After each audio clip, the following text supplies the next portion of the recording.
जय श्री राधे। हम अपनी 84 कोस परिक्रमा यात्रा पर हैं और बरसाना धाम में बहुत ही दिव्य स्थान पीरी पोखर पर आए हुए हैं। ये स्थान ऐसा मनोहर है कि जब कभी आप यहाँ आएंगे तो आपके हृदय को छू लेगा। इसकी लीलाएं बहुत हृदय स्पर्शी हैं। हम एक ब्रजवासी जो यहाँ पे सेवा भी देते हैं उनके मुख से यहाँ का वर्णन सुनते हैं। जय गौ माता, जय गोपाल। ये रासमंडल जिसमें आप खड़े हैं, ये प्रिया जी का नित्य विहार के लिए जब आती हैं तो रासलीला यहाँ होती है। अब तो भादों की शुक्ल पक्ष की द्वादशी के दिन, राधाष्टमी के बाद में इस रासमंडल में एक दिन प्रिया जी आकर के रासलीला करती हैं और उसके बाद में अपने ही इस सरोवर में नाव में बैठ कर के नौका विहार की लीला करते हैं। जय जय श्री राधे श्याम। आप इस पीली पोखर के विषय में तो एक कथा आती है। बाबा बृषभान ब्रज 84 कोस के राजा थे और नंद बाबा गोप थे, ग्वाला थे। ब्रज 84 कोस के राजा बृषभान, उनके पास में अपार ऐश्वर्य था, परंतु नंद बाबा भी बृषभान जी से कम नहीं थे। 9 लाख धेन नंद बाबा घर नित नयो माखन हो। 9 लाख गऊ जिसके पास में हो वो भी राजा से कम नहीं है। दोनों मित्र थे। एक दिन नंद राय जी मिलने के लिए बृषभान जी से बरसाना आए। एक दूसरे ने कुशल खेम पूछी, बैठे, वार्ता हुई। तो नंद बाबा बोले, बृषभान जी आपके पास में इतना ऐश्वर्य है, परंतु इस ऐश्वर्य का आपके बाद में उपभोग करने वाला कोई नहीं है। बृषभान जी बोले, तेरी बात भैया नंद राय ठीक है, परंतु तू कौन सो राजा ते कम है। तेरे भी पास में इतना ऐश्वर्य है, तेरे भी कोई ना है तेरे बाद में उपभोग करवे वाला। बोले, हाँ मित्र, हम दोनों तो एक से हैं, परंतु भगवान ऐसी कृपा करे कि तेरी भी झोली भरे और मेरी भी झोली भरे। तो दोनों मित्र मिलके वार्ता करके बोले कि ठीक है, अगर मेरे पुत्र है जाए, तेरे पुत्री है जाए, तो अपनी पुत्री का विवाह मेरे पुत्र को कर देना, और मेरे पुत्री हो जाए, तेरे पुत्र हो जाए, तो मैं अपनी पुत्री का विवाह तेरे पुत्र को कर दूंगा। बोले पक्की? बोले पक्की। वार्ता करके नंद राय चले जाते। समय आने पर बृषभान जी के यहाँ किशोरी जी का प्रागट्य हुआ। बोलो राधा रानी की जय। बृषभान जी ने तुरंत सूचना भेजी, नंद राय मेरे तो आनंद हो गए, मेरे तो कन्या आ गई। बोले भैया चल, तेरी कीर्ति की गोद तो भर दई, पर मेरे अभी यशोदा की गोद खाली है। बोले तेरे भी आनंद करेंगे ठाकुर जी, मेरे तो आनंद हो गया। 1 साल 11.5 महीना बाद मैया यशोदा के यहाँ, बाबा नंद के यहाँ कन्हैया आ गए।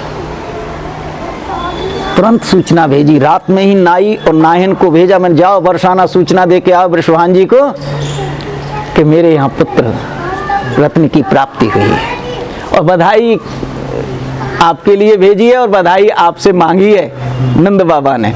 तो प्रातः काल होते ही बृषभान जी बरसाना वासियों को लेकर के नंद बाबा के भवन पहुँचते हैं। वहाँ जा कर के बधाई हो, बधाई हो, बधाई दीनी, बधाई लीनी। बोले लाला के तो दर्शन करा दे। कहाँ है लाला? तुरंत भवन में ले गए, लाला के दर्शन किए, और दर्शन करके और रोरी और चावल साथ में ले गए, तिलक किया और अक्षत छोड़ दिए। बोले नंद राय समझ गो? मैंने हाँ समझ गए। मेरी तेरी क्या बात थी कि तेरे बेटी है जाए, मेरे बेटा है जाए, तो अपनी बेटी को संबंध मेरे, तो तेरे अब बेटा भयो, मेरे बेटी मैंने तिलक कर दियो। तो उसी समय पर कहा है, नंद में हर घर ढोटा जायो, बरसाने ते टीको आयो। और दर्शन करके आशीर्वाद दे के मैया यशोदा के लाला को आशीर्वाद दियो कीर्ति रानी ने। यशोदा जी तेरो चिर जीवो गोपाल। मैया तेरे लाला को भगवान लंबी आयु दे। नंद बाबा से बोले बृषभान जी, नंद राय जी, यह धन धर्म ही सो पायो। तेने कोई धर्म पुण्य नंद राय ऐसे करे, देख तो कन्हैया दे दियो। सांवलिया दे दी। आशीर्वाद दे करके, बधाई ले करके चले आए। अब राधा रानी बड़ी हो गई, गोपियों के गांव खेलने जाने लग गई। मैया एक कीर्ति को मालूम हुआ कि कब ऊंचे गांव जा रही है, कब सुनहरा जा रही है, कब रांकोली जा रही है, कब चित्रा सखी के गांव चिकसौली जा रही है। मैया ने राधा रानी को बुलाया, बोले राधा बेटी यहाँ तू अब गोपीन के गांव खेलवे जावे लग गई है। एक बात बताऊं, नंद भवन मत जइयो खेलवे के काजे हैं, और भूलते चली भी जाए तो मैया यशोदा कछु दे तो लेके मत आई। बोले ठीक मैया, पहले तो मैं जाऊंगी ना, और चली गई भूलते मो ना रही ध्यान तो मैं कछु मैया यशोदा देगी तो लेके नहीं आऊंगी। अब बाल रूप तो है ही है, भूल गई, चली गई गोपीन के साथ में खेलते खेलते। मैया यशोदा को मालूम पड़ा कि वृषभानंदिनी आई हैं, संग में सखी सहचरी आई हैं। तुरंत आई द्वार पे, गोद में उठायो, भवन में ले गई। ब्रज गोपीन को बुलायो, भजन कीर्तन कराया, और वहाँ के सामने जो 8 सखी, उनको साक्षी करके, गोकुल की जो गोपियाँ थी उनको साक्षी करके झट किशोरी जी की गोद भर दीनी और हाथों में मेहंदी रचा दीनी, और ससम्मान विदा किया, सोना चांदी हीरा जवाहरात दे करके। जब आई हैं, रास्ते में चल रही हैं, ध्यान आया, बोले मेरी माँ ने कहा था कि तू नंद भवन मत जाइयो, और अगर भूल से चली जाए तो मैया यशोदा कछु दे तो लेके मत आइयो। परंतु मैया ने तो बहुत सामान दे दियो, और मेरी मैया अब यह सामान देखेगी तो डांटेगी, चिल्लाएगी, गारी देगी, हैं क्या करूं, गोपियों को बांट दूं। तो वो सौभाग्य का सब सामान गोपियों को बांट दिया, खाली हो गई।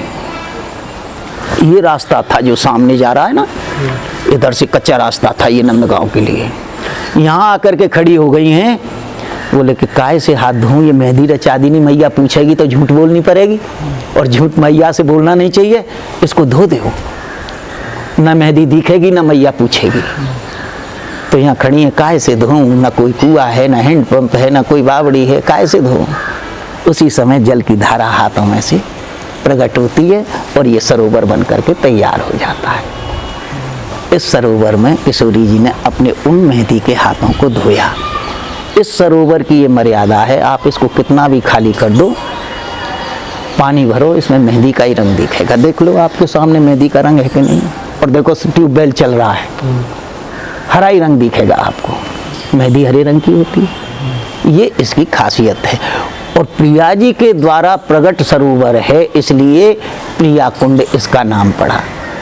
पीली पोखर हमारे ब्रजवासी कहते हैं, क्यों, किशोरी जी पीत वर्ण थी तो मैया पीरी पिर्रो ऐसे नामों को लेकर के पुकारती थी, गोपियां भी ऐसे ही पुकारती थी। तो उनके द्वारा प्रागट्य होने के कारण बोले कौन मन पीरी की पोखर, पीरी की पोखर, पीरी की सरोवर, तो की शब्द हटा करके पीरी पोखर नाम हुआ। ये इस सरोवर की महिमा है, गंगा के समान पवित्र है। भगवान ने जैसे गंगा को चरणों से प्रकट किया, यमुना को हृदय से प्रकट किया, ऐसे ये सरोवर किशोरी जी के कर कमलों से जो जल की धारा निकली उससे बन करके तैयार हुआ। जिस मंडल में आप खड़े हैं, ये मंडल भी प्रिया जी का रास मंडल है। यहाँ नित्य विहार के लिए आती हैं और यहाँ रासलीला होती है, परंतु वर्तमान में साल में एक दिन यहाँ भादों के शुक्ल पक्ष की द्वादशी के दिन रासलीला आज भी होती है। पहले यहाँ रासलीला होगी, उसके बाद में यहाँ नाव में बैठ करके प्रिया प्रीतम के सहित, सखियों के सहित राधा रानी नौका विहार करती हैं अपने सरोवर में। और ये जो मंडल है, इसके 8 खंबा ललता, विशाखा, चित्रा, चंपकलता, रंगदेवी, सुदेवी, इंद्रलेखा, तुंग विद्या, 9वीं राधा, 10वें कृष्ण और 11वें मधुमंगल, जिनकी मैं कह रहा हूँ कि कन्हैया और मधुमंगल और राधा रानी और अष्टसखी, ये 11 यहाँ रासलीला और उसके बाद में नौका विहार। तो ये जो मंडल है ये भी प्राचीन है। तो ये राधा रानी का जो नित्य विहार स्थल है। अब भाई ब्रिज में भगवान ने नाना प्रकार की लीलाएं की हैं। अनगन भांत करी वह लीला लज्जा रास ललाम, अनगिनत लीलाएं भगवान ने की हैं।